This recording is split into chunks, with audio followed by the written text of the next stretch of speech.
battery. Stop wasting money on bad batteries. I studied 7 different 1850 cells to see which ones are actually good. Some expensive ones performed worse than cheap ones. Today, I'll show you the truth so you don't get scammed. First, let's look at the weight. Why does it matter? In 8650 batteries, weight is a big clue. Generally, a heavier battery means more high quality material inside.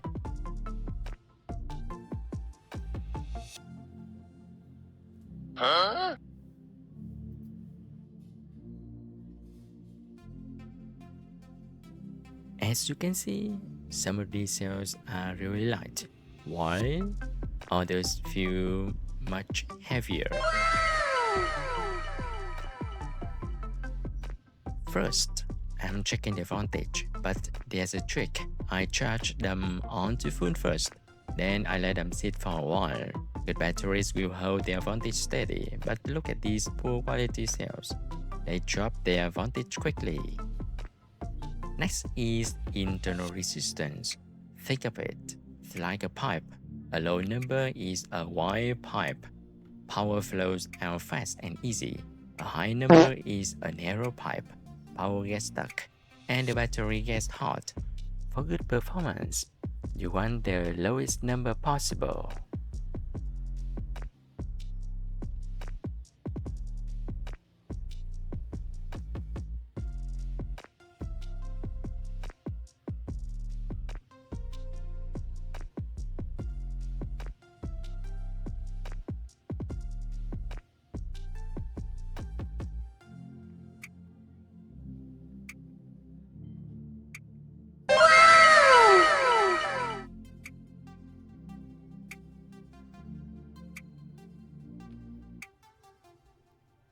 Finally, the capacity test.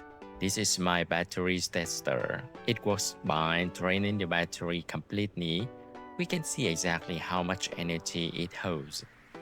I use the battery holder to connect the battery or cell to my battery tester.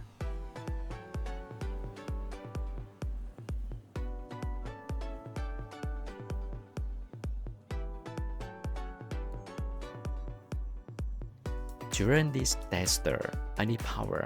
I can use a 12-volt DC adapter, a standard 5-volt USB, or even a USB-C cable with fast charging like PC or PD. My setup is flexible, so I can use whatever power source is available. I'm setting the discharge current to 1.5 amps. The tester will stop when the voltage hits 2.8 volts. This ensures we get an accurate result without damaging the battery.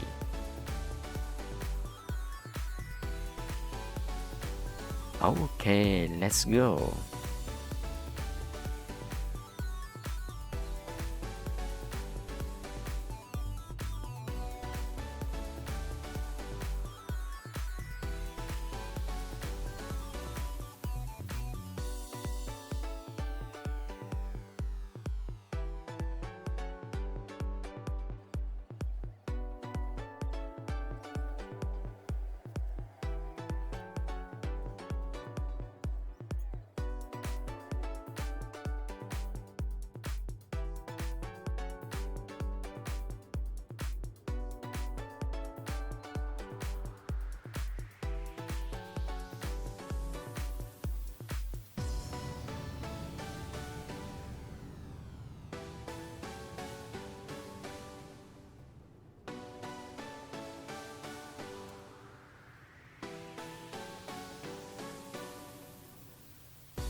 So we have the numbers, but why does one battery last 4 hours while another one dies in minutes?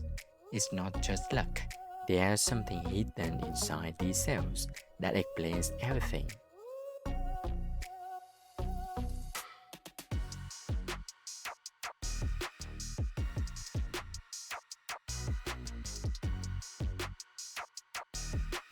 Hey, look at that. I zoomed these X-ray images to see what's inside.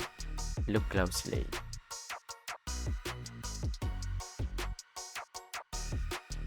The high quality battery on the left is packed tight.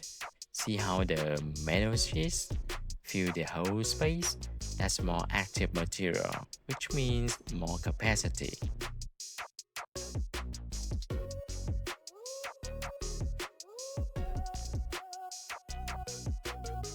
Now look at the chip battery on the right. See those gaps? It's not full. It's mostly air and empty space. That's why it's lighter and why it runs out of power so fast. You ain't just paying for a brand, you're paying for the material inside.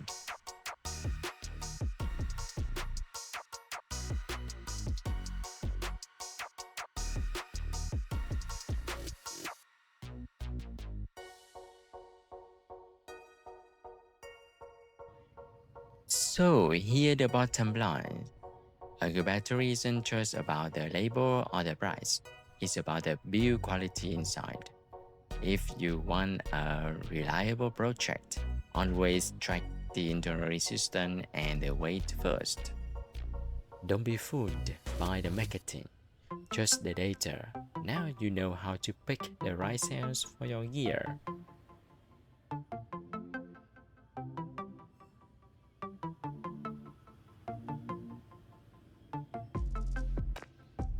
But we're not done yet. Knowing the capacity is just the first step. In the next video, I'm going to do something even more exciting, a high trend stress test. We'll see which batteries can handle extreme power without overheating. This will help you pick the perfect cells for your high power gear. So make sure to subscribe and turn on notifications. You don't want to miss that one. See you in the next one. Bye bye. Have a nice day.